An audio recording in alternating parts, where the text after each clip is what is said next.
아멘. 하나님 주시는 말씀 함께 읽도록 하겠습니다. 요한복음 1장 1절에서부터 5절까지 말씀입니다. 요한복음 1장 1절에서 5절까지 말씀입니다. 제가 먼저 읽고 교독하고 끝절은 함께 읽겠습니다. 태초에 말씀이 계시니라. 이 말씀이 하나님과 함께 계셨으니 이 말씀은 곧 하나님이시니라. 그가 태초에 하나님과 함께 계셨고 만물이 그로 말미암아 지은 바 되었으니 지은 것이 하나도 그가 없이는 된 것이 없느니라. 그 안에 생명이 있었으니 이 생명은 사람들의 빛이라. 함께 읽습니다. 빛이 어둠에 비추되 어둠이 깨닫지 못하더라. 아멘. 앞으로 이제 요한복음을 계속적으로 강의하려고 합니다. 오늘 우리가 1장 1절부터 5절까지 함께 읽었는데요. 5절 말씀 보면 빛이 어둠에 비추되 어둠이 깨닫지 못하더라. 이 깨닫지 못하더라, 이해하지 못하더라 이런 뜻인데 이것은 원문에 보면 또 깨닫지 못하더라라는 뜻 대신에 이기지 못하더라라는 이 뜻이 함께 있습니다. 도무지 이 어두움은 빛이 감당이 되지 않고 이해도 되지 않고 납득이 되지 않기 때문에 이 빛을 감당하지 못한다. 이기지 못한다. 이런 뜻이 있습니다. 따라 하시겠습니다. 빛이 어둠에 비추되 빛이 어둠에 비추되 어둠이 이기지 못하더라. 이기지 못하더라. 아멘. 아멘. 빛이 어둠을 이기는 줄 믿습니다. 아멘. 요한복음은 사도 요한이 사도 바울이 복음을 전해서 교회를 세웠던 에베소 지역에서 주후 90년경, 그러니까 예수님이 십자가에 달려 죽으신 지 약 한 60년 가까이 되었을 때쯤에 에베소에서 쓴 성경이 바로 요한복음입니다. 십자가 사건 이후에 한 5, 60년 정도가 지난 것이죠.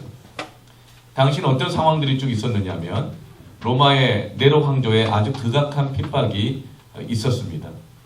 로마의 밤을 밝히는 횃불로 사람의 몸을 큰 나무에 매달아 가지고 사람의 몸에 불을 질러서 로마의 밤을 밝히기도 하고, 그리고 아주 그들은 이렇게 스포츠와 같은 쾌락을 즐기기 위해서 큰 원형 경기장에 남녀노소를 풀어놔서 사자와 싸우기 위해서 사자가 잡아먹게 하는 그런 핍박을 당하기도 했습니다.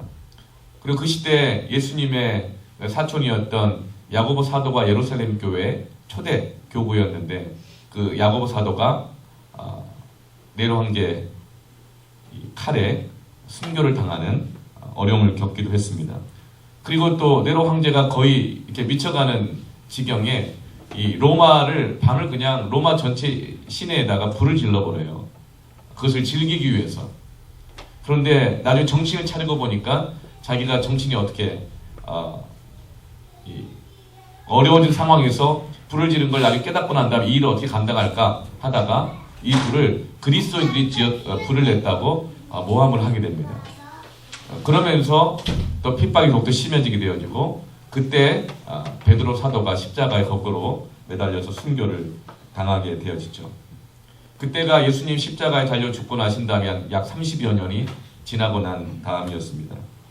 그리고 나서 멀리 인도까지 선교사로 복음을 전하러 간 또 도마의 순교의 소식이 들려오고 또 수많은 교회를 세우고 선교했던 사도 바울의 순교 소식까지 들려옵니다. 고난이 계속적으로 오는 것이죠. 주변에 믿음의 사람들, 믿음의 동역자들이 한 사람 두 사람 떠나기 시작합니다. 사라지기 시작합니다. 그러나 예수님은 분명히 다시 오시겠다고 하셨는데 오신다고 하신 예수님은 안 오시는 거예요.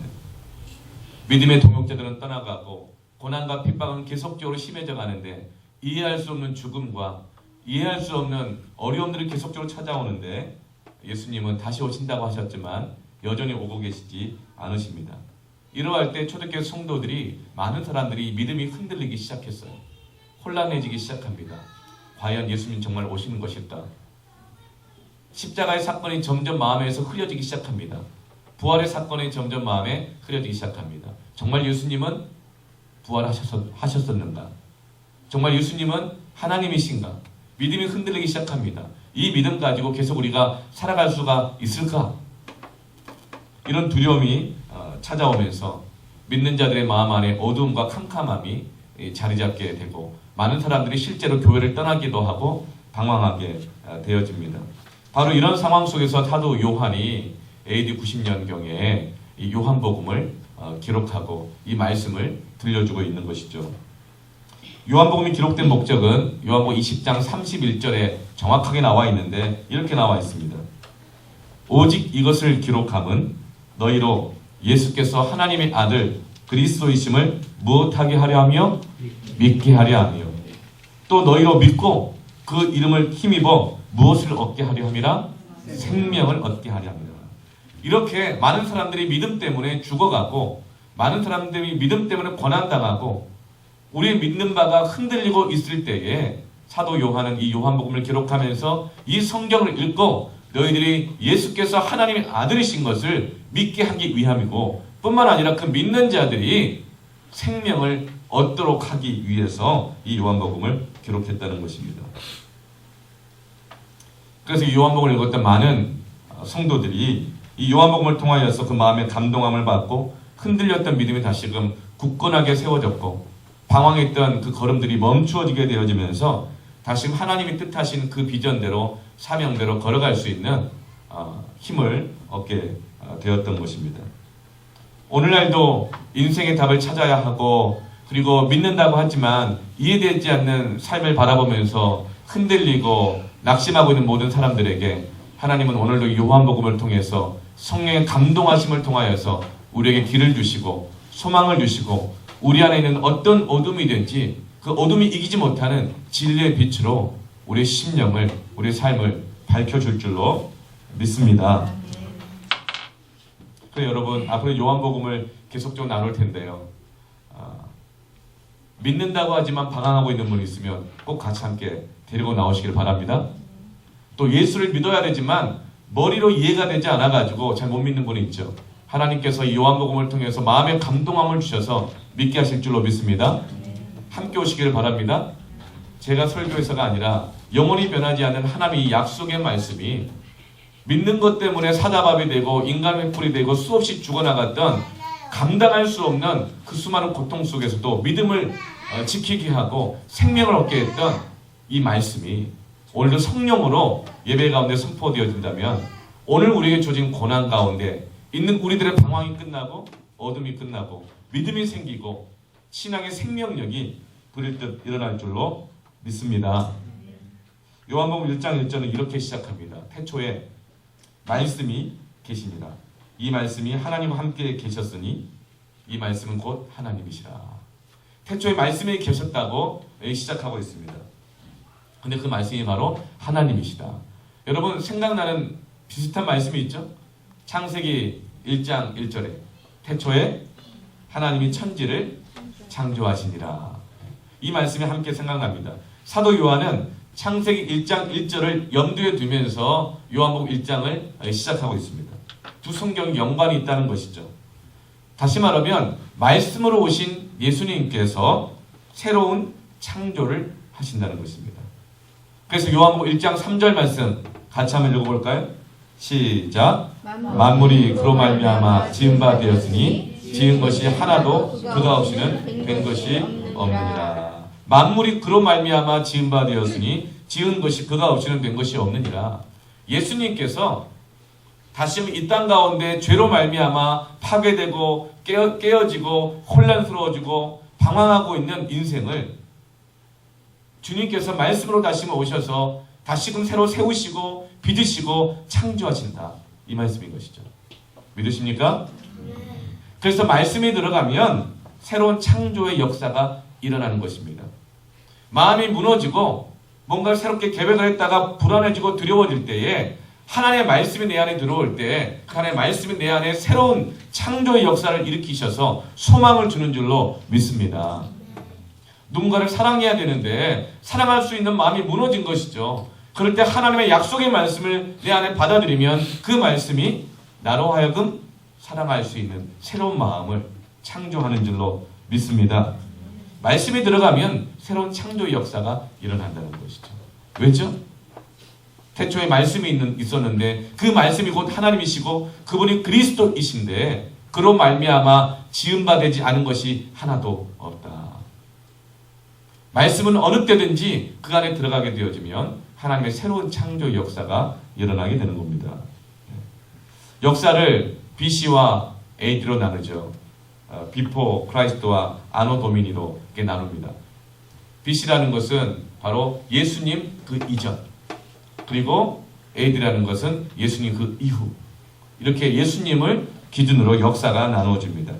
이것은 믿는 사람들이 나눈 것이 아니라 일반 역사가들이 인간의 모든 인류 역사를 돌아볼 때 인류 역사를 가장 결정지었던 영향력이 있었던 사건, 사람이 누구인가를 볼 때 믿지 않는 사람들이 봐도 예수 그리스도라는 것이죠. 그래서 일반 역사가들이 역사를 나눌 때 BC와 AD로 나눈 겁니다. 인간의 역사 가운데 수많은 영향력 있고 기억할 만한 사건들이 있죠. 활자가 만들어졌다든가, 산업혁명이 있었다든가, 아니 어떤 철학 사조가 일어났다든가, 아니 위대한 어떤 왕들이 있으면서 시대와 역사 가운데 영향력을 끼쳤습니다. 그러나 예수 그리스도가 인류의 모든 역사를 가장 크게 영향력을 줄 뿐만 아니라 결정지은 줄로 믿습니다. 세상 역사가들이 보아도 도무지 비교가 안 될 만큼 예수 그리스도께서 인류 역사를 결정짓는 분이라는 것이죠. 예수 그리스도의 십자가의 그 복음이 한 개인의 영혼을부터 시작하여가지고 예수 그리스도의 그 십자가의 그 복음이 한 나라를 변화시키고 가정을 변화시키고 문화를 변화시키고 이 세상을 변화시키는 기준이 되었다는 것을 인정하고 있는 겁니다.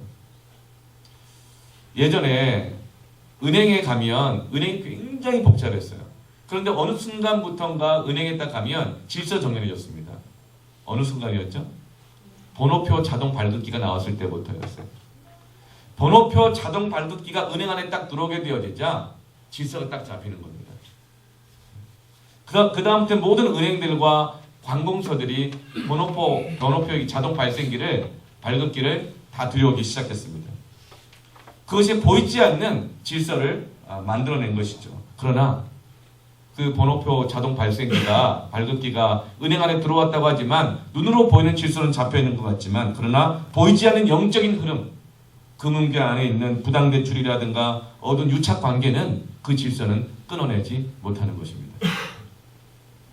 우리 인류 역사 가운데 수많은 좋은 것들이 만들어지기도 하고 위대한 인물들이 있기는 하지만 그러나 우리의 영혼 안에 있는 어둠을 몰아내지는 못한다는 것이죠.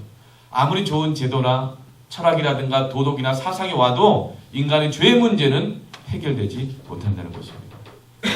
아무리 좋은 시스템이 완비가 된다 하더라도 인간 안에 있는 그 죄 문제를 해결하지 않고서는 눈에 보이는 것들을 바꾼다고 해서 결코 바뀌어지지 않는다는 것이죠. 그런데 예수 그리스도께서 오시고 십자가에 달려 죽으심으로 말미암아 그 십자가의 복음을 믿는 사람들마다 그 내면 안에 새로운 창조의 역사가 일어나기 시작하고 그들이 복음을 가지고 가는 곳곳마다 새로운 변화의 역사가 일어나기 시작한 것입니다. 많은 좋은 것들이 있지만 그것은 다들 유한하고 한시적인 것입니다. 그러나 예수 그리스도를 믿고 그의 심령 가운데 하나님의 말씀이 들어가게 되어지면 우리 개인의 인생의 저주의 흐름이 끊어질 뿐만 아니라 새로운 인생이 창조됨을 믿습니다. 가정마다 하나님의 새로운 역사가 창조됨을 믿습니다. 예수님의 말씀이 공무원에게 들어가고 그 공무원이 관공서에 들어가게 되면 그 관공서가 변화되는 것입니다. 예수 그리스도의 그 복음이 말씀이 선생님 안에 들어가게 되어지면 그 복음을 가지고 있는 선생님이 들어가는 교실 안에 있는 아이들 안에 변화의 역사가 일어났고 그 아이들의 인생에 변화가 일어난 줄로 믿습니다. 자본주의가 판치는 이 세상 가운데 예수 그리스도를 믿는 그 믿음의 그 말씀을 가지고 내가 그 대기업이든 중소기업이든지 아니면 어떤 곳에 들어가든지 간에 그 말씀을 가지고 들어가면 거기에 새로운 창조의 역사가 일어난 줄로 믿습니다. 목사 안에도 말씀이 있어야지 그 목사가 전하는 말씀을 통하여서 교회 안에 하나님의 역사가 창조됨을 믿습니다. 누구든지 간에 하나님의 말씀이 들어가고 그 말씀이 역사하면 하나님의 창조의 역사가 일어나는 것이죠. 우리 육체도 마찬가지입니다. 아브라함이 99세가 돼가지고도 아이를 낳지 못했습니다. 그러나 75세 때 하나님께 천사를 통해서 내가 너에게 약속의 아들을 주겠다라고 말씀해 주셨습니다. 그리고 로마서 말씀에 그가 믿을 때에 그 말씀을 받아들이고 믿을 때에 그것이 믿음의 역사로 나타났다는 것입니다. 하나님의 말씀을 받아들이면 아이를 낳지 못하는 몸도 변화되는 줄로 믿습니다. 하나님의 말씀을 받아들이게 되어지면 도무지 불가능하고 소망 없는 인생도 변화됨을 믿습니다. 요한복음은 지금 그걸 말하고 있는 것입니다. 태초부터 지금까지 하나님의 말씀이 있었다. 그런데 그 말씀이 들어가는 곳곳마다 하나님의 창조의 역사가 일어난다. 그러므로 믿는 자들이 죽어나가고 이해 안 되고 소망 없는 일들이 수없이 많이 보여서 믿음이 흔들리고 소망이 없어지고 캄캄하고 어둡다 하더라도 다시금 이 말씀이 너희들 안에 들어가게 되어지면 붙잡으면 하나님의 새로운 창조 역사가 시작될 것이다. 할렐루야. 지금 이걸 말씀하고 있는 것입니다. 도대체 이 말씀이 무엇이기에 이러한 창조의 역사가 일어날까? 4절 말씀 같이 한번 읽어볼까요? 시작. 그 안에 생명이 있었으니 이 생명은 사람들의 빛이라. 그 안에 생명이 있다는 겁니다. 하나님의 말씀 안에는 생명이 있다는 것입니다. 그리고 그 생명은 바로 빛이라는 거예요. 다시 말하면 하나님의 말씀은 생명의 빛이라는 것입니다. 한번 따라해 보실까요? 하나님의 말씀은 생명의 빛이다. 하나님의 말씀 안에 생명이 있고 빛이 있다는 것입니다. 빛에는 두 가지 종류의 빛이 있습니다. 첫째는 물리적인 빛이 있고 두 번째는 영적인 빛이 있습니다. 이 영적인 빛은 이런 가시적인 이런 전등 불빛과는 다른 것이죠. 물리적인 빛이라고 하는 것은 태양빛, 그리고 전기에서 나오는 불빛, 나무라든가 화석 연료를 태워서 나오는 그 빛, 그리고 가스빛, 뭐 이런 모든 것들, 이것이 바로 물리적인 빛입니다. 이 모든 물리적인 빛들은 살아있는 모든 생명들에게 생명력을 주어지게 되어지죠. 이 빛에서 나오는 열기가 없으면 얼어 죽습니다. 그리고 이 태양빛에서 나오는 빛이 없으면 광합성 작용을 하지 못해서 생명들이 자라나지를 못하죠. 그러나 이 물리적인 빛들은 살아있는 이 살아있는 것들에 한해서 한시적으로 영향력을 끼치고 이 빛이 있어야 생명력을 유지합니다. 그러나 두 번째 영적인 빛은 눈에 보이는 빛이 아닙니다. 이런 가시적인 빛이 아닙니다. 그러나 우리에게는 눈에 보이지 않지만 분명히 갖고 있는 것이 있는데 그것은 영혼이 있다는 것입니다. 눈에 보이는 생명체들이 눈에 보이는 물리적인 빛을 봐야 자라나고 열매를 맺는 것처럼 우리 안에도 우리의 육 안에 하나님이 지으신 하나님의 형상이 있고 그 영혼이 있는데 그 영혼은 하나님의 이 영적인 빛이 없이는 살아갈 수가 없다는 것이죠. 그래서 하나님 이 말씀은 생명의 빛이 되어서 영혼이 있는 모든 사람들을 비추어지고 살아나게 하고 어둠을 몰아내어준다는 것입니다. 사랑하는 우리 복음의 빛 동산교회 성도 여러분, 오늘 이 예배 가운데 하나님의 생명의 빛이 저와 여러분에게 비추고 있는 줄로 믿습니다. 요한복음이 기록된 당시에는 이 빛이 비추어져야 했습니다. 그때도 물리적인 빛은 많이 있었습니다. 그러나 눈에 보이는 그 빛으로는 도무지 자신들의 마음을 밝힐 길이 없고 소망 없는 인생을 살아갈 힘을 얻지를 못하는 것이죠. 그래서 지금 하나님은 사도 요한을 감동시키셔서 이 요한복음을 기록하고 있는 거예요. 너무나 많은 사람들의 믿음이 흔들리고 있습니다. 혼란스러워했어요. 어둠 가운데 있는 겁니다. 여러분, 말씀의 비추임을 받지 못하면 영적인 생명력이 약해집니다. 아무리 예수를 잘 믿는 사람, 오래 믿는 사람도 말씀을 듣지 않으면, 그 말씀을 받아들이지 않으면 가장 먼저 어두워지는 게 얼굴이 어두워집니다. 여러분 좌우 옆 사람 봐보세요. 얼굴 표정들 좀 보십시오. 네. 당신 얼굴을 보니, 한번 따라 해보세요. 당신의 얼굴을 보니 말씀의 빛이 환하네요. 아멘. 네, 왜냐하면 이 시간 말씀이 전해지고 있기 때문에. 네. 아무리 예수를 잘 믿고 오래 믿어도 말씀의 비추임을 받지 못하게 되어지면 먼저는 얼굴이 어두워집니다. 얼굴은 얼자가 정신 얼자에다가 굴자가 뭐죠? 통로란 뜻이죠. 다시 말하면 얼굴은 이 사람의 정신, 영혼의 통로라는 거예요. 보여진다는 것입니다. 그냥 마음이 어두워지면 얼굴이 먼저 어두워지는 거예요. 하나님의 약속의 말씀이 우리 심령 가운데 비침을 받지 못하게 되어지면 우리 안에는 미움, 쓴뿌리, 시기, 불안, 두려움, 좌절, 절망, 우울한 모든 것들이 이 얼굴을 통해 나오게 되어지는 거예요. 오늘 여러분 들어올 때는 다소 어두웠더라도 세상이 너무 어두우니까 하나님의 약속의 말씀을 통해 나갈 때는 환하게 빛날 줄로 믿습니다. 아멘. 빛을 받지 못하면 사람의 몸이 저항력이 약해집니다. 면역력이 약해져서 죄악의 바이러스가 침투하면 영적으로 병들게 되어 있습니다. 여러분 뼈가 튼튼하려면 어떻게 되죠? 뼈를 튼튼하게 하려면 햇볕을 봐야 됩니다. 그래야 비타민 D가 생성되면서 칼슘이 몸 안에서 만들어지거든요. 아무리 생선뼈 많이 씹어 먹어도 아무리 이 곰탕을 많이 끓여 먹어도 햇볕을 받지 못하면 이 뼈가 약해지게 되어 있거든요. 여러분 하나님의 말씀의 빛을 우리가 받지 못하면 우리 영적 뼈도 약해지는 거예요. 작은 일에도 쉽게 부러지고 넘어지고 일어나지 못하고. 에스겔서 37장 말씀 보세요. 하나님의 말씀을 대언하니 어떻게 됐죠? 마른 뼈다귀들이 따라합시다. 살아나더라. 아멘. 하나님의 말씀은 우리 영적인 강골이 되게 하는 것입니다. 하나님의 말씀이 우리의 심령을 붙들고 있을 때 이 말 저 말에 우리 마음이 부러지지 않고 넘어지지 않고 견딜 힘이 있는 줄로 믿습니다. 그렇지 않으면 한마디 말해도 쉽게 부러지고 상처받고 작은 문제에도 쉽게 넘어지게 된다는 것이죠. 그러나 우리 안에 생명이 있는 자들마다 말씀 앞에 우리 영혼을 내어놓고 비추심을 받으면 영혼이 살아나게 되는 겁니다. 말씀의 햇빛이 내리쬐면 우리 안에 죄악의 바이러스들이 소멸되게 되는 겁니다. 마음의 미움과 불안과 의심과 두려움과 원망이 사라집니다. 햇볕이 내리쬐면 과일의 당도가 높아지고 과일 특유의 저마다 향이 나는 것처럼 하나님의 말씀이 계속적으로 우리 심령 가운데 비추어지면 우리 안에 성령의 성품에 이 8가지, 9가지 열매들이 주렁주렁 달리게 되어지면서 그리스도의 향기가 나게 하는 것. 그것은 말씀에 비추어짐으로부터 시작되게 되는 것입니다. 여러분 하루하루를 살아갈 때 하나님의 말씀이 여러분의 심령을 비치게 하고 있습니까? 아멘? 네. 우리 주일학교 아이들은 그 새벽나라 새날을 하고 있나요? 비춰지기를 바랍니다. 아멘? 네. 아멘 하면 그게 얼마나 예뻐요. 네. 우리 중등부도 새날로 하나님의 말씀이 비춰지고 있죠?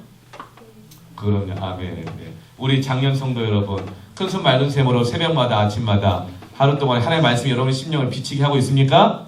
아멘. 무슨 말이에요? 이 어린아이들이나 중등부나 장년이나 청년이나 목사가 할지라도 하나님의 말씀 앞에 비춤을 받지 않게 되어지면 저마다 넘어진다는 거예요. 어둠 가운데 있게 된다는 것입니다. 그러나 누구든지 간에 어떤 조건이 있든지 하나님의 말씀이 비춰지기 시작하면 그 안에 새로운 창조의 역사가 일어나게 되는 것입니다. 빛의 속성은 생명을 유지하고 줄 뿐만 아니라 열매를 줍니다. 여러분 생명이 없는 이 나무에다가 빛을 계속 비추면 어떻게 될까요? 나중에 바짝바짝 타 죽어버려요. 그러나 우리 안에 생명이 있으면 이 말씀의 빛이 비춰질 때에 내 안에 있는 그 생명과 말씀이 함께 연합하여 믿음의 역사를 통해서 열매가 맺혀지는 줄로 믿습니다. 믿음이라는 것은 바로 이 빛을 받아들이는 것입니다. 요한복음 1장 12절 말씀에 함께 읽어볼까요? 시작. 영접하는 자, 곧 그 이름을 믿는 자들에게는 하나님의 자녀가 되는 권세를 주셨으니. 아멘. 예수 그리스도께서 바로 하나님의 말씀이라고 그랬습니다. 그런데 그 말씀을 받아들이는 자, 영접하는 자에게는 무엇이 주어진다고요? 권세가 주어지는 것입니다. 능력이 주어지는 것입니다. 삶의 열매가 나타나게 되는 것입니다. 여러분 혹이라도 하나님의 말씀을 묵상하고 내 마음을 비춰보고 그 말씀대로 살아가려고 하는 삶의 우선순위가 무너져 있는 분이 있다면 바로 시작하시기를 축복합니다. 오늘부터 시작하기를 축복합니다. 오늘 저녁에도 오늘 주 예배 말씀을 붙잡고 요한복음 1장 1절부터 5절을 돌아보면서 말씀을 기억하면서 기도할 때 오늘 저녁에도 여러분의 심령 안에 여러분의 삶 안에 창조 역사가 일어날 줄로 믿습니다.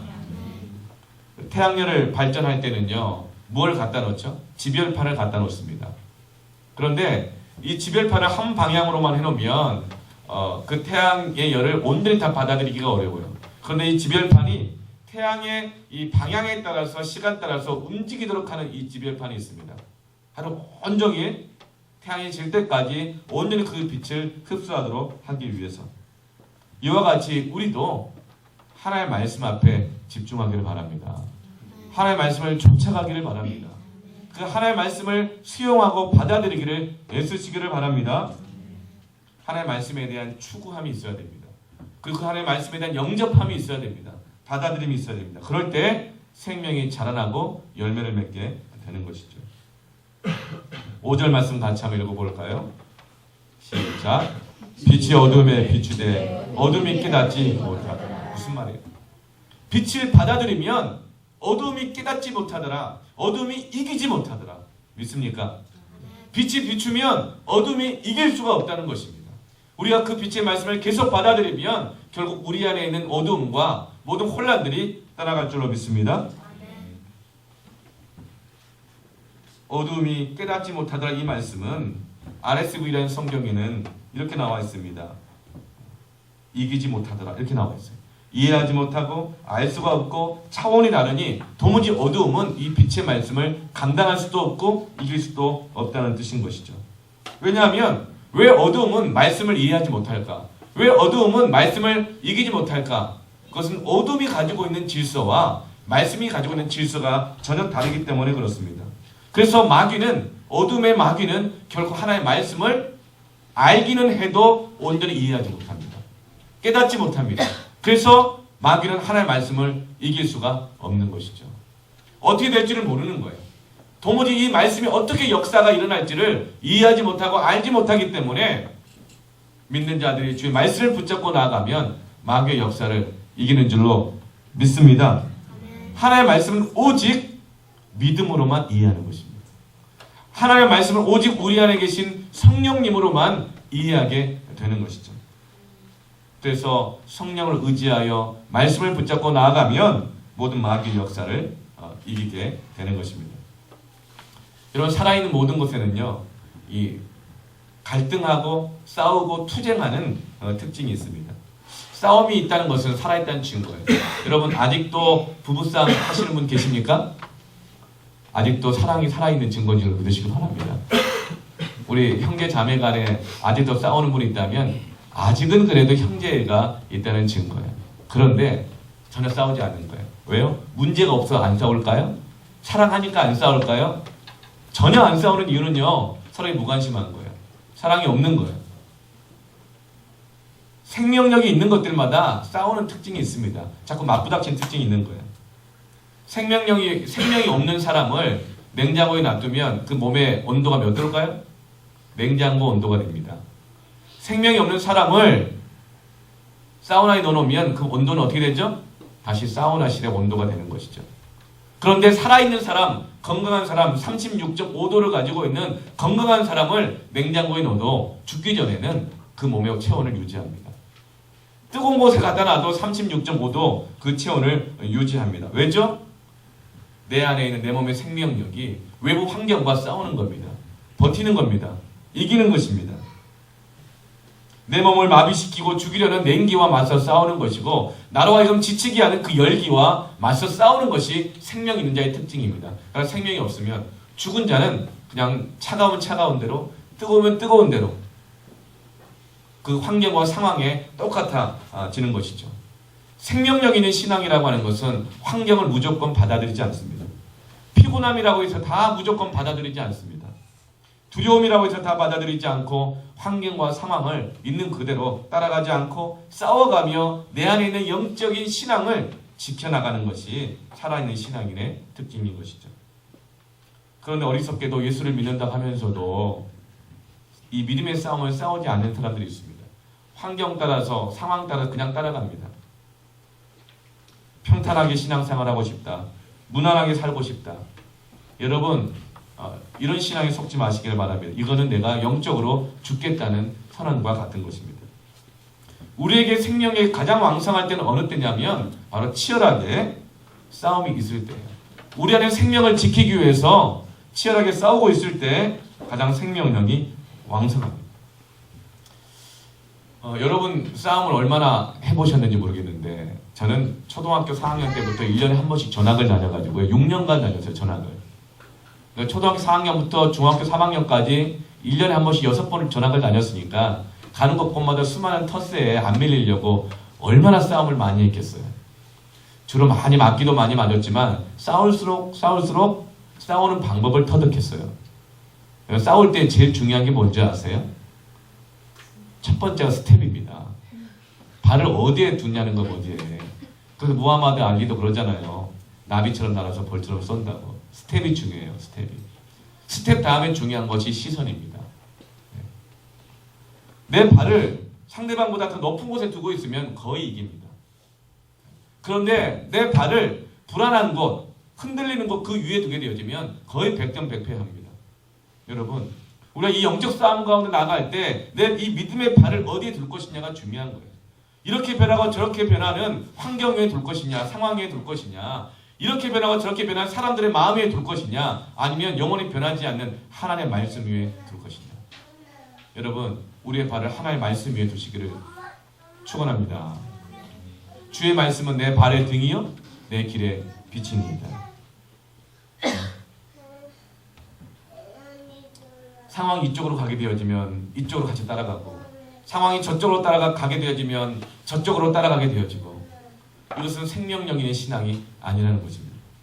베드로가 밤새도록 그물을 이쪽에도 던져보고 저쪽에도 던져봤는데 도무지 잡히지가 않았죠. 그러나 그때 주님께서 오셔서 뭐라고 말합니까? 오른쪽에 던져라. 그러자 베드로가 그 말씀에 의지하여서 그물을 오른쪽으로 던졌을 때에 하나님의 기적의 역사가 일어난 줄로 믿습니다. 아멘. 교회가 어느 때 가장 생명력이 있는가? 그것은 바로 세상과 악에 대하여서 믿음으로 싸울 때 교회가 가장 생명력이 있는 줄로 믿습니다. 성도들이 피곤함, 세상의 환경, 변화와 싸우기를 포기하기 시작할 때부터 교회는 생명력이 없어지는 것입니다. 여러분을 피곤하게 하는 것이 무엇이 있죠? 싸우시기를 바랍니다. 그냥 받아들이지 말기를 바랍니다. 무엇으로 싸울 것인가? 내 육체로 싸울 것인가? 그건 백전백패합니다. 사람이 견디는데도 한계가 있는 거예요. 그게 아닌 거예요. 육체로 싸워 이길 수가 없습니다. 음식으로 싸워 이깁니까? 여러분, 다이어트 하나조차도 음식으로 싸워가지고 이기는 경우를 제가 거의 못 봤습니다. 그렇게 싸우다 보면 거식증에 걸리기도 하고 사람이 거의 병들더라고요. 이런 무엇으로 싸우겠습니까? 하나님의 말씀을 받아들이시길 바랍니다. 그리고 하나님의 말씀이 나의 심령 가운데 말하는 것 가운데 다시금 내 삶을, 내 시간을, 라이프스타일을 거기에 질서대로 새롭게 계획하시고 순종하시기를 바랍니다. 그럴 때 내 안에 새로운 창조의 역사가 일어난 줄로 믿습니다.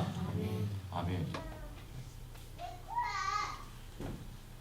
하나의 말씀으로 대항하여 싸울 때에 우리 안에 가장 생명력이 넘치는 거예요. 그리고 교회가 성도들이 가장 능력 있게 되는 것입니다. 바로 이것이 우리가 비전 트립을 우리 아이들을 어릴 때부터 보내는 이유 중에 하나. 이것이 우리가 매년마다 행복 파티를 힘들고 어려운 상황 속에서도 포기하지 않고 계속하는 이유가 바로 여기에 있는 것입니다. 현장에 가서 다른 것이 아니라 복음으로 싸우는 것이 우리 성도들의 삶 안에서 없어지면 안 되는 것입니다. 우리는 복음으로 싸우는 것이 없어지면 그 다음에 뭘로 하는 줄 아세요? 돈으로 싸우려고 합니다. 인간관계를 어떻게 해보려고 합니다. 아니 내 인격으로 해보려고 합니다. 아니 내 말로 설득해보려고 합니다. 그때 교회는 능력이 없어집니다. 성도는 모든 생명력 잃어버리게 되어지는 겁니다. 십자가의 도가 헬라인에게는 미련해 보이는 것들이지만 그러나 하나님의 말씀으로 교회와 성도는 계속적으로 싸워나가야 될 줄로 믿습니다. 그걸 포기하면 안 되는 거예요. 말씀이 안 먹힌다. 요즘 세대 뭐 먹히냐? 먹고 살아야 된다. 아니요. 푸른 마르고 꽃은 시들어도 주의 말씀은 영원히 사는 줄로 믿습니다. 서는 줄로 믿습니다. 그 말씀 위에 발을 둬야 되는 겁니다. 그런데 어느덧 우리는 신앙생활이 오래되고 좀 세련되어져 갈수록 이 말씀으로 싸우는 법을 포기하고 다른 것으로 자꾸 하려고 한다는 거예요. 그럴 때 교회가 아주 연약해지게 되는 것입니다. 그러나 다시금 우리 믿는 자들이 말씀으로 싸우는 삶을 시작할 때 이 말씀이 이기는 줄로 믿습니다. 그래서 우리는 복음을 들고 가야 하는 겁니다. 관계 속에서도 복음을 전해야 되는 겁니다. 그리고 회사에서도 직장 어디에 있어든지 간에 그리고 비전 트립도 우리가 이 거센 세상과 함께 말씀으로 싸우는 법을 포기하면 안 된다는 것이죠. 어떤 사람이 이렇게 말합니다. 요즘 시대에 말씀을 전하면 되느냐고. 안 돼도 해야 합니다. 왜죠? 우리가 건강을 잃고 우리가 죽게 되어지면 아무것도 못하기 때문에 그렇습니다. 결과를 떠나서 우리의 영적 건강과 교회의 생명력을 위해서라도 말씀이 되냐 안 되냐를 떠나서 우리가 그 말씀을 전해야 될 줄로 믿습니다. 차라리 봉사하고 구제하는 것이 더 효율적이라고 말을 합니다. 설득력이 있고 사회의 호감을 갖게 한다 이렇게 말합니다. 그러나 여러분, 말씀만 전하고 봉사와 구제가 없으면 설득력이 부족한 것이 맞습니다. 부족합니다. 부족한 복음이 될 수 있습니다. 그러나 봉사만 하고 말씀을 전하지 않으면 그것은 부족한 것이 아니라 아무것도 아닌 겁니다. 죽는 것입니다. 그렇기 때문에 우리는 하나님의 말씀을 더 전하고 그 위해서는 삶의 우선성을 여러분 붙잡기를 바랍니다. 복음이 아니고서는 우리를 겸손하게 할 수 있는 것이 아무것도 없습니다. 사람들은 저마다 교육관이 있고 경제관이 있고 자신의 인생관이 있고 다양한 종류의 세계관이 있습니다. 심지어 교회 안에도 성도 10명이 모이면 교회로는 10개라고 그러잖아요. 다 저마다 생각과 경험과 신념이 있는 것이죠. 그러나 그 모든 신념들이 경험들이 하나님의 말씀 앞에 비추임을 받아서 그 신념들이 새롭게 하나님의 뜻대로 재창조되지 아니하면 이 모든 것은 신념에 불과하고 오히려 하나님의 뜻을 거슬리는 교만한 생각 가운데 머무르게 될 가능성이 큰 것입니다. 여러분은 말씀으로 인한 싸움이 있기를 축복합니다. 내 내면 안에 말씀으로 인한 싸움이 시작되기를 축복합니다. 그것이 여러분의 심령을 건강하게 할 것입니다. 생명력 있게 할 것입니다. 내가 말씀 앞에 내 심령이 비추어지고 내 삶이 비추어지면서 드러나려면서 갈등하고 고민하다가 회개하고 깨어지고 넘어지고 주 앞에 엎드려질 때에 그때 우리의 심령이 강건해지고 하나님의 영적 능력이 회복되게 되는 것입니다. 우리 안에 말씀과의 이 갈등과 부딪힘 앞에서 깨어짐이 있는가? 엎드려짐이 있는가? 말씀 앞에서 회개함이 있는가? 말씀 앞에서 후회함이 있는가? 그것이 아니라 사람들과 관계 때문에 어떤 선택 때문에 이런 일들로 인한 후회함과 깨어짐과 넘어짐만 있다면 우리는 생명력을 잃어가고 있는 것입니다. 오늘 여러분 하나님의 말씀이 여러분의 심령을 깨트리기를 바랍니다. 그 말씀 앞에 엎드려지기를 바랍니다. 그럴 때 우리 안에 하나님이 주신 영적 생명력이 일어나게 되는 것입니다. 어둠이 이기지 못하는 것은 다른 것이 아니라 복음의 빛입니다. 하나님의 말씀의 빛, 생명의 빛을 이길 수 없습니다. 사람들은 예수를 믿었지만 환경이 어려워지고 고난이 오고 뜻대로 안 되어지면 뭔가를 포기하는 것부터 시작합니다. 그러나 우리 그리스도인들이 결코 먼저 포기하지 말아야 될 것은 하나님의 말씀입니다. 그 말씀 앞에 서는 것, 기도하는 것, 신앙. 그런데 우리가 어떤 환경이 달라지고 어려움이 생기기 시작하면 우리가 말씀부터 포기하는 사람이 있습니다. 기도부터 포기하는 사람이 있습니다. 더 급한 것을 붙잡기 위해서. 그러나 그것이 바로 우리에게 생명을 잃게 하는 것이죠. 많은 사람들이 삶의 고난이 찾아오면 가장 필요하고 원하는 것이 뭐냐면 편해지고 싶은 것입니다. 목사님 저도 그런 마음이 올라올 때가 있는 거죠. 야, 언제쯤이면 개척교회가 안정이 될까? 건축이 끝나면 그때쯤이면 안정이 될까? 편해지고 싶은 마음이 있잖아요. 그렇죠? 근데 그 마음을 붙잡기 시작하면 믿음을 점점 잃어가고 그 마음을 붙잡기 시작하면 불안해지기 시작합니다. 그 마음을 붙잡기 시작하면 본전 생각나고 욕심도 막 생깁니다. 오히려 그 마음과 맞서 싸워야 되는 것입니다. 편해지기를 원하는 것이 아니라 어찌하든지 간에 이 개척의 상황을 통해서 나를 여기 보내셨다면 힘들고 어렵더라도 싸워가더라도 하나님의 말씀을 이루기를 원하고 그 뜻을 이루기를 원한다라고 싸워가야 하는 것입니다. 믿습니까? 그럴 때 생명력이 회복되는 겁니다. 그럴 때 능력이 일어나고 하나님의 역사가 창조되고 드러나기 시작하는 줄로 믿습니다. 포기하면 안 돼요. 편해지려고 하면 안 되는 것입니다. 사사시대에 우리 말씀 새벽마다 들어왔잖아요. 사사시대에 편해지려고 했다가 단지파까지 사라지게 되어지고 편해지려고 그랬다가 우상 숭배가 들어와지게 되고 편해지려고 그랬다가 결국은 나중에 바벨론 포로까지 잡혀가게 되었잖아요. 가나안 땅과 믿음으로 말씀으로 싸우기를 포기하기 시작했을 때부터.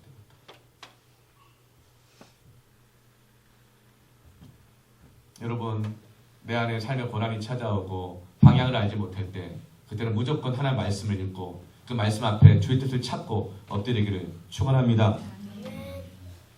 제가 예수를 믿고 나서 첫 번째 고난이 찾아왔어요. 예수를 믿고 나서 한 6개월 정도 지났습니다. 거의 한 달 만에 32명을 전도를 했는데 32명 중에서 8명 남고 다 떠난 거예요. 그 이유가 뭐냐면 제가 예수 믿은 지 얼마 안 됐기 때문에 제 성격이 너무 급하고 강한 바람과 같아가지고 어디로 가서 어디로 불지를 도무지 알 수가 없고 그 깊이가 어떤지 측량할 길이 없고 거기 한번 발 잘못 빠뜨리면 깊이 빠져가 나올 수가 없고 그래서 사람들이 막 도망을 간 거였어요, 사실은. 근데 제 안에 너무나 깊은 상처가 생겼습니다. 내가 저 한 사람을 전도하기 위해서 보낸 시간과 내가 사준 그 떡볶이와 뭐 이게 얼마나 많은데 어떻게 그럴 수 있나. 근데 그건 용납이 되는데 더 용납이 안 되는 게 뭐냐면 다니면서 제 욕을 하고 다니는 것을 견딜 수가 없었어요. 그냥 가면 조용히 갈 것이지 왜 다니면서 자기가 나올 수밖에 없었던 그 이유를 나 때문이라고 말을 하는지 돌아보면 맞는 것 같긴 한데 너무나 억울하고 상처가 돼가지고 견딜 수가 없었어요. 그래서 제가 지금도 참 잘했다고 생각하는데 물병 하나 차고 성경 한 권 딱 들고 수요일에 있는 영락기도원에 금식하러 들어갔습니다. 하나님 나를 죽이시든지 살리시든지 알아서 하시길 텐데 난 더 이상 이 짓을 못하겠다고 이제 그렇게 금식기도하러 갔어요. 가서 시간 날 때마다 1시간씩 성경 읽고 1시간 기도하고 성경 읽고 기도하면서 금식기도원 가운데 있었습니다. 그렇게 하기를 하루, 이틀, 사흘, 나흘 들려온다는 하나님의 말씀은 들려오지도 않고 알게 된다는 하나님의 뜻은 더 모르겠어요. 배만 고프고 힘들고 지치고 내가 왜 배가 고파야 되는가 더 억울하고 네 그랬어요. 그러던 중에 같은 방에서 기도하시던 어떤 남자분이신데 같은 날 들어왔는데 저녁에 산기도 갔다 왔다가 또 귀신 들려갖고 오셔가지고 같이 잠을 자는데 얼마나 무서웠는지 모르겠어요. 그러면서 이해가 안 되는 거예요. 왜 저 사람은 기도하러 왔다고 또 귀신 들리는가. 더 혼란스러운 거예요. 나도 이러다가 정말 미치는 거 아닐까 이런 마음까지 들었어요. 그러면서도 말씀을 읽고 성경을 읽고 기도하는 가운데 다섯째 날 하나님께서 정말 말씀이 살아있고 운동력이 있다는 것을 경험하게 하시더라고요. 할렐루야. 마가복음을 읽는데 정말 예수님이 마치 걸어다니시고 제게 직접 말씀하시는 것처럼 내 마음 가운데 깨달아 하시더라고요. 성경 중에 제일 지루하다는 레위기 뭐 이렇게 지었고 재료만 계속 나오다 보면 잠 안 올 때 읽는 게 레위기라고 그러잖아요. 근데 레위기 계속 반복되는 말씀 내 식양대로 지을지니라. 하나님 원하는 대로 지을지니라. 성막을 지을 때. 근데 그 말씀과 함께 로마서 12장 1절 말씀 너희 몸을 하나님이 기뻐하시는 거룩한 산 제사로 드려라. 이는 너희들의 영적 예배니라. 그렇구나. 내 삶이 하나님의 뜻하시는 대로 지어져 가야 하는구나. 만들어져 가야 하는구나. 그게 영적 예배구나. 그 말씀 앞에서 그 지겹고 졸리던 레위기 말씀과 이 로마서 12장의 말씀이 연결되어지면서 저로 하여금 깊은 회개 가운데 들어가게 하고 그 깨어짐이 그 회개가 내 영혼을 살려내고 내가 다시금 주님 말씀하신 대로 그 식양대로 내 인생이 지어지기를 원하고 영적 예배가 드려지기를 원합니다. 나를 상처 주고 나를 아프게 했던 그 사람들을 다시금 주님의 뜻이오니 섬기기로 사랑하기로 결정하겠습니다. 하나님의 새로운 창조 역사가 말씀 가운데 일어난 줄로 믿습니다. 여러분 우리 인생 가운데 하나님의 인도하심을 받아야 될 길이 있습니다. 그럴 때 우리는 말씀을 읽으면 마치 어디선가 하나님의 음성이 들려와서 동쪽으로 가거라 이렇게 할 줄 알아요. 그러나 그것이 아니에요. 성령 역사는 그렇게 하는 것이 아닙니다. 제가 군대를 좀 늦은 나이에 군대를 갔죠. 갔는데 제 후배들이 저한테 제가 전도했던 후배들이 성경책 한 권을 선물해 줬어요. 금박으로 된 성경인데 검정색 가죽으로 된 포켓 성경 이만한 걸 선물을 해줬습니다. 그 사복음서와 시편이 있는 그 성경책이었습니다. 군대에서 이제 훈련을 받는데 50분 동안 보통 정말 피나고 알배기게 훈련을 받잖아요. 그리고 10분 동안 꼭 휴식 시간이 있는데 그 시간대 많은 사람들이 여기저기 걸터 앉아서 담배를 피우고 스트레스를 풀고 있었어요. 그래서 저는 그때마다 10분 동안 성경을 꺼내서 마태복음부터 읽어가기 시작했습니다. 얼마나 그 말씀이 고난 중에 더 달게 다가오는지 몰라요. 그렇게 해서 성경을 읽었습니다. 그리고 나서 6주 동안 훈련을 받으니까 복음서를 다 읽게 되고 시편까지도 다 읽게 되더라고요. 그리고 나서 훈련 기간이 끝나고 이제 자대 배치 받기 전에 중간에 2주 동안 머물러 있는 그 부대가 있는 거예요. 거기서도 계속 말씀을 읽고 있었습니다. 그랬더니 그 말씀을 읽고 있는 걸 보더니 어떤 분이 기분이 안 좋았나 봐요. 네. 그러더니 새벽 1시가 딱 되니까 저를 깨웠어요. 병장이. 그래서 저를 방 딱 하나 시멘트 블록으로 만든 방 하나가 있는 거기에 저를 데려가는데 백열등이 딱 하나 내려와 있고 철 의자가 있더라고요. 취조실 같은 그런 분위기였어요. 저를 마주 딱 보더니 서랍에서 뭘 꺼내는데 이제 이 참이슬 있죠. 참이슬, 진로. 그때는 진로라 그랬죠. 네. 소주 한 병을 딱 꺼내더니 한 잔 따르면서 마셔라 그러는 거예요. 너 낮에 성경 읽고 때마다 읽던데 이 성경만 읽지 말고 이 술도 한 잔 마셔. 또 그러더라고요. 제가 저는 술을 마시지 않습니다. 그랬더니 그 말이 나온과 동시에 불이 번쩍번쩍 하면서 몇 대를 막 맞았어요. 네. 얼마나 아팠는지 모르겠어요. 네. 그렇게 하면서 저녁마다 새벽 1시마다 저를 불러내는 거예요. 도무지 불안해서 잠도 안 오는 거예요. 네. 그렇게 저녁마다 며칠 동안 계속 맞았어요.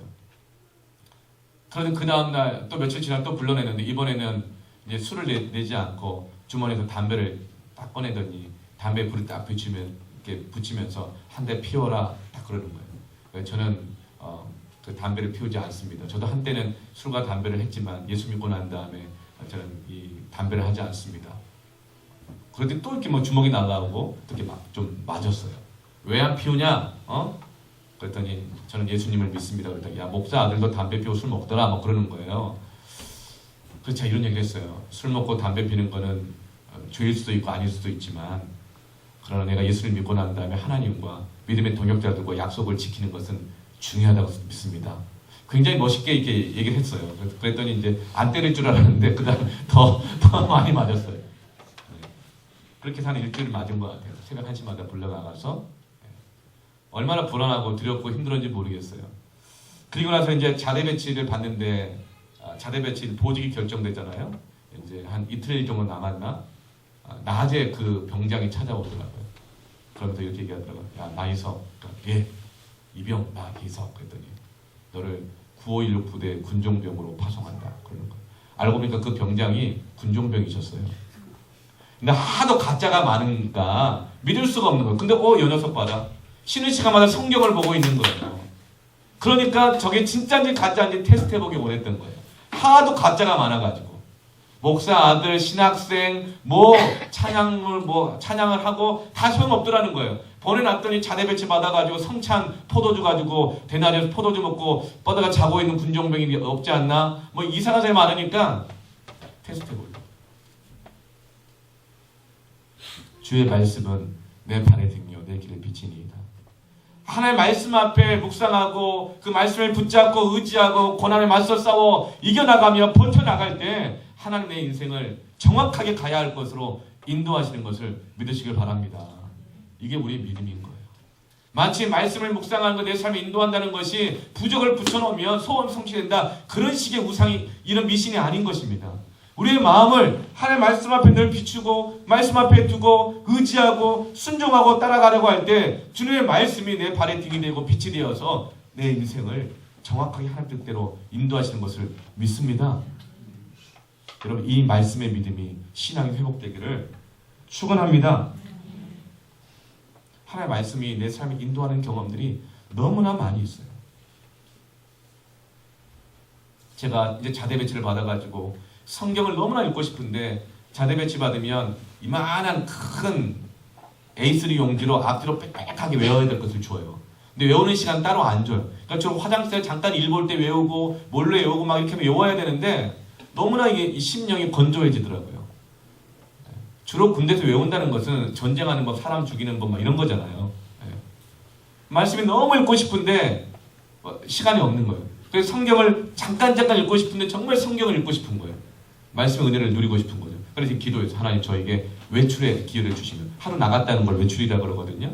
외출의 기회를 주시면 제가 성경을 읽고 싶습니다. 외출할 수 있도록 해주십시오 했는데 드디어 기회가 왔어요. 뭐냐면 태권도 이 단증을 따는 심사가 있었거든요. 근데 제가 비록 몸이 약간 좀 왜소해 보이기도 하고 나이도 좀 많은 편이었기 때문에 이 전투력은 좀 딸리죠. 그런데 여기에서 이 단증을 딸 때 겨루기에서 이기면 외출을 시켜준다는 거예요. 그래서 제가 이 겨루기에 딱 나갔는데 제 키 요만한 저보다 머리 하나 큰 한 180 가까운 상병이 나와요. 상병이 겨루기 상대로 나온 거예요. 아찔하더라고요. 그럼 그때 어떻게 되겠습니까? 한참을 하고 있는데 보니까 그 상병이 쓰러져 있는 거예요. 제가 이긴 줄로 믿습니다. 마치 다윗이 골리앗을 쓰러뜨린 것처럼. 그래서 외출을 얻었잖아요. 얼마나 기쁘던지 외출을 얻었는데 다들 막 물어봐. 야, 너 어디 갈 거냐? 가서 뭐 먹을 거냐? 막 물어보는 거예요. 그래서 저는 속으로 난 성경 그랬어요. 그래서 그 전날 외출 나가기 전날 금요일 날에 집에 전화를 했습니다. 아버지 저 내일 외출 갑니다. 그때 아버지 하시는 말씀이 그래 뭐 먹고 싶냐 그러더라고요. 아버지 먹는 건 제가 알아서 할 거고요. 갖고 오실 게 있습니다. 제가 집에 가기 전에 이 위병수 앞으로 찾아와 주세요. 왜냐하면 집에까지 왔다 갔다 하면 시간이 너무 아까운 거예요. 그러니까 위병수에 찾아와 주세요. 그래 뭐 갖고 갈까? 그래. 아버지 성경책을 갖고 와 주십시오. NRV 성경, RSV 성경, NASV 성경, 현대인 성경, 개역 개정 성경 성경책을 한 종류별로 한 대여섯 권 있거든요. 그걸 가져와 주시고요. 그리고 성경을 받아 쓸 수 있는 노트 가져다 주시고 그것만 해도 한 배낭이 되는 거예요. 그래서 아버지가 토요일 날 아침 9시에 위병소에 찾아오셨어요. 그러니까 위병소에서 아버지가 주시는 성경책 배낭을 저는 딱 메고 아버님 집으로 돌아가시라고 그러고 저는 그때 퇴계원 몇 읍으로 찾아갔어요. 거기가 어디 가서 성경을 읽을 것인가. 아침에 갔더니 읽을 데가 없잖아요. 초원다방이 문을 열어가지고 초원다방에 들어가서 성경을 쫙 폈더니 그 말로만 들었던 김양, 이양이 오기 시작하는 거예요. 어머, 솜털이 뽀송뽀송 하시네 이러면서. 근데 그 앞에 놓여있는 성경책을 보고 다 따라간 줄 믿으시길 바랍니다. 말씀으로 이기는 겁니다. 할렐루야. 그래서 그날 아침부터 점심에 짜장면 시켜다가 먹으면서 아침부터 저녁에 다시 자대 복귀할 때까지 성경을 읽는데 얼마나 그 말씀이 달고 오묘한지. 하나의 말씀은 김양, 이양도 유혹도 이긴다. 아멘. 말씀으로 인도하면 맞는 것입니다. 그 말씀에 대한 사모함, 하나님 뜻 앞에 붙잡히기를 원하는 그 마음, 내가 왜 이 군대에 왔을까? 어떻게 이 군대의 어려움을 이겨낼까? 그 말씀을 붙잡는 그 마음이 유혹도 이기고 하나님 나라를 인도하실 때까지 방향을 잃지 않고 가게 해서 결국은 모든 것이 합력하여 손을 이루고 주께서 원하시는 그 뜻대로 살아가게 됨을 믿습니다. 이것이 바로 태초에 말씀이 있었고 이 말씀이 하나님이시고 이 말씀이 지금도 우리 인생을 지어가고 창조하고 회복시키고 열매 맺게 한다는 사도 요한의 하나님의 성령에 감동된 말씀인 것이죠. 이해할 수 없는 죽음이 가득하고 소망이 없고 답이 없는 이 시대에 다시금 이 하나님의 말씀 위에 서기를 주의 이름으로 축원합니다. 저는 함께 찬양하고 기도하겠습니다.